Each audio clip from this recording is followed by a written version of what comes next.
കോഴഞ്ചേരി മേലുകര പ്രദേശം വെള്ളത്തിലാണ്. 150ഓളം കുടുംബങ്ങളാണ് പ്രദേശത്ത് താമസിക്കുന്നത്. പ്രദേശത്ത് നിന്ന് ആളുകളെ ഒഴിപ്പിക്കുന്നുണ്ട്. എ വി ജയശങ്കർ വിവരങ്ങളുമായി ചേരുകയാണ്. ജയശങ്കർ, എന്താണ് ഈ പ്രദേശത്തെ ഒരു സാഹചര്യം? അവിടെ ആളുകൾ ഇപ്പോഴും ഒറ്റപ്പെട്ട് കിടക്കുന്ന സാഹചര്യമുണ്ടോ?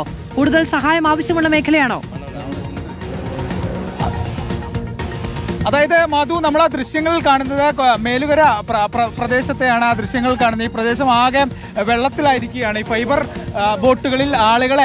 ഫൈബർ ബോട്ടുകളിൽ ആളുകളെ ഇങ്ങനെ കൊണ്ടുവരുന്നൊരു സാഹചര്യമാണ് നിലവിലുള്ളത്. നമ്മളുള്ളതൊരു ഫൈബർ വെള്ളത്തിലാണ്. ഈ വെള്ളത്തിൽ ആളുകളെ ഈ വെള്ളം കയറിയ സ്ഥലങ്ങളിൽ നിന്ന് കൊണ്ടുവരികയും കരയ്ക്ക് എത്തിക്കുകയും ചെയ്യുന്ന വലിയ ദൗത്യമാണ് ഇപ്പോൾ നടന്നുകൊണ്ടിരിക്കുന്നത്. ആകെ ഈ പ്രദേശം ആകെ വെള്ളത്തിലായിരിക്കുന്ന ഒരു സാഹചര്യമാണ് നിലവിലുള്ളത്. വലിയ തോതിലുള്ള രക്ഷാപ്രവർത്തനം നാട്ടുകാരുടെ നേതൃത്വത്തിലുണ്ട്. 2018 പ്രളയ സമയത്താണ് മാധു നമ്മൾ ഇത്തരത്തിലുള്ള ദൃശ്യങ്ങളൊക്കെ മുമ്പ് കാണുന്നത്. കാരണം ഈ ഫൈബർ വെള്ളം ഇറക്കുകയും ആ വെള്ളത്തിൽ ആളുകളെ രക്ഷിക്കുന്നൊക്കെ 2018 പ്രളയ സമയത്താണ് കണ്ടത്. ഇപ്പോഴത് വീണ്ടും ആവർത്തിക്കുന്ന സാഹചര്യമാണ്. ഈ നാട്ടുകാർ തന്നെയാണ് ഈ രക്ഷാപ്രവർത്തനം നിലവിൽ നടത്തിക്കൊണ്ടിരിക്കുന്നത്. നേതൃത്വം നൽകുന്ന ഒരു ചേട്ടൻ നമ്മോടൊപ്പം ചേരുന്നുണ്ട്.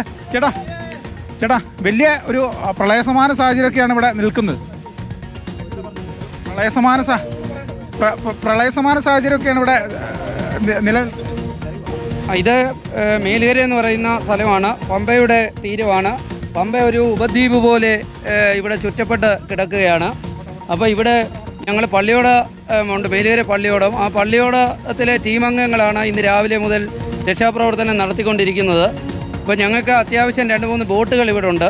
പക്ഷേ ഈ റോഡിൽ കൂടെ മോട്ടർ വെച്ചാൽ ബോട്ട് ഓടിക്കാനൊക്കത്തില്ല. അതുകൊണ്ട് മോട്ടർ എടുത്ത് കളഞ്ഞിട്ട് ഞങ്ങളത് തുഴഞ്ഞ് ആളുകളെ ഇപ്പോൾ രക്ഷപ്പെടുത്തിക്കൊണ്ട്. അതായത് മാധു, നമുക്ക് ആ ക്യാമറ ഒന്ന് തിരിച്ചു കഴിഞ്ഞാൽ, വിനയം ക്യാമറ തിരിച്ചു കഴിഞ്ഞാൽ നമുക്ക് ആ ദൃശ്യങ്ങൾ കാണാം. അത്രയും ഭീകരമാണ്. ആ ഒരു വീടിന്റെ പകുതി വരെയൊക്കെ വെള്ളം എത്തിയിരിക്കുന്ന ഒരു ഭീകര സാഹചര്യമാണ് ഈ കോഴഞ്ചേരി പരിസര പ്രദേശങ്ങളിലുള്ളത്. നമ്മൾ ഈ 2018 ഉണ്ടായ പോലെ തന്നെ സമാനമായ രീതിയിൽ ഫൈബർ വള്ളങ്ങളിൽ ഇറങ്ങി ആളുകളെ ഈ വീടുകളിൽ നിന്ന് മാറ്റുന്ന ഒരു സാഹചര്യമാണുള്ളത്. ഈ മേലുകര പ്രദേശത്ത്, കോഴഞ്ചേരി പ്രദേശത്തൊക്കെ തന്നെ വലിയ തോതിൽ വെള്ളമുണ്ട്. ആ ക്യാമറയൊക്കെ തിരിച്ചു കഴിഞ്ഞാൽ വലിയ തോതിൽ എവിടെയും നോക്കിയാൽ വെള്ളക്കെട്ടാണ്. ഈ പമ്പാ നദി വലിയ തോതിൽ കര കവിഞ്ഞുകൊണ്ടാണ് ഇങ്ങനെ ഒരു വെള്ളക്കെട്ട് ആകെ വലിയ തോതിൽ ഭീതിപ്പെടുത്തുന്ന ഒരു സാഹചര്യമാണ്. ഇന്നലെ രാത്രി ഉണ്ടായ ഒരു മഴയിൽ മാത്രമാണ് മാധു ഇങ്ങനെ വെള്ളം കയറുന്ന സാഹചര്യം ഉണ്ടായത്. നമുക്ക് ആ ദൃശ്യങ്ങളിൽ കാണാം. ഒരു വീടിന്റെ പകുതിയോളം, ഒരു വാതിലിന്റെ പകുതിയോളം ഒക്കെ തന്നെ വെള്ളം കയറിയിരിക്കുന്നു.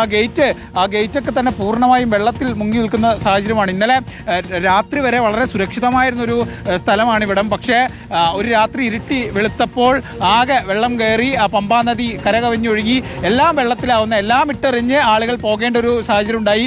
ഈ വീട്ടിലൊക്കെ തന്നെ ആളുകളെ അല്പം മുമ്പാണ് ഇവിടെ നിന്ന് ഒഴിപ്പിച്ചത്. ആ വീടൊക്കെ തന്നെ, ആ വീടിന്റെ അടിഭാഗം മുഴുവൻ വെള്ളം കയറി ഇരിക്കുന്നൊരവസ്ഥയാണ്. ആ മുകളിൽ മാത്രമാണ് വെള്ളം എത്താത്തത്. അടിഭാഗം മൊത്തം വെള്ളം കയറി ആകെ ഭീകരമായൊരവസ്ഥ. അത് ഇത് കാണുമ്പോൾ തന്നെ നമുക്ക് വലിയ വേദനയും വിഷമവും ഒക്കെ തോന്നും. ആളുകളുടെ സമ്പാദ്യം, അവരുടെ സുരക്ഷിതത്വമൊക്കെ ഇതായിക്കൊണ്ട് ഇങ്ങനെ നദി കര കവിഞ്ഞിരിക്കുന്നു. വീടുകൾ പകുതി, താഴ്ഭാഗം മൊത്തം 2 നിലകൾ ആളുകളെയൊക്കെ മാറ്റി പാർപ്പിച്ചിട്ടുണ്ട്. ആരും അവിടെ ഈ വീടുകളിലൊന്നും തുടരുന്നില്ല അല്ലേ മാധു? ആളുകൾ ഇല്ല എന്നാണ് മനസ്സിലാക്കുന്നത്. ഇനി ഏതെങ്കിലും തരത്തിൽ ആളുകൾ കുടുങ്ങിക്കിടക്കുന്നുണ്ടെങ്കിൽ അവരെ രക്ഷിക്കുന്നതിന് വേണ്ടിയാണ് ഈ പള്ളിയോട സംഘങ്ങളുടെയൊക്കെ നേതൃത്വത്തിൽ ഇത്തരത്തിൽ ഫൈബർ വള്ളങ്ങളിൽ ഇറങ്ങി ഇവിടെ വലിയ തോതിൽ ഇങ്ങനെ നടക്കുന്നുണ്ട്. കാരണം ഇനി ഏതെങ്കിലും വീടുകളുടെ മുകളിലൊക്കെ ഒറ്റപ്പെട്ട രീതിയിൽ ചില ആളുകളുണ്ട്. ഈ 2ാം നിലയിലൊക്കെയാണ്, വീടിന്റെ 2ാം നിലയിലൊക്കെ കുറച്ച് ആളുകളുണ്ട്. അവർ 2ാം നിലയിലേക്ക് വെള്ളം കയറാത്തതിനാൽ അവിടെ സുരക്ഷിതമായി തുടരുകയാണ്. അത്തരത്തിലുള്ള ആളുകളെ ഇനി ഇവിടെ തുടരാൻ പറ്റാത്ത ബുദ്ധിമുട്ടുള്ള ആളുകൾക്ക് വേണ്ടിയാണ് ഇത്തരത്തിൽ വള്ളവുമായി, ഫൈബർ വള്ളവുമായി ആളുകൾ ഇങ്ങനെ പോരുന്നത്. എവിടെ നോക്കിയാലും മാധു വെള്ളം മാത്രമാണ്. ഈ ലൈൻ കമ്പികളൊക്കെ നമുക്കിതാ ഇങ്ങനെ തൊടാവുന്ന ഉയരമാണ്. നിലവിൽ കമ്പി കട്ട് ചെയ്തിട്ടുണ്ട്, അതുകൊണ്ട് മറ്റു പ്രശ്നങ്ങളില്ല. പക്ഷെ ഒരു ഭീകരത ആറന്മുളയിലെ, കോഴഞ്ചേരിയിലെ, റാന്നിയിലെ, പത്തനംതിട്ടയിലെ വലിയ ഭീകരതയുടെ ദൃശ്യങ്ങളാണ്. വെള്ളത്തിലാണ് ജയശങ്കർ പോകുന്നത്. അവിടെയുള്ള വീടുകളുടെയൊക്കെ സാഹചര്യം നമുക്ക് കാണാം. ഏതാണ്ട് ആ വീടിന്റെ ഒരു പകുതിയോളം മുങ്ങിയ അവസ്ഥയിൽ തന്നെയാണുള്ളത്.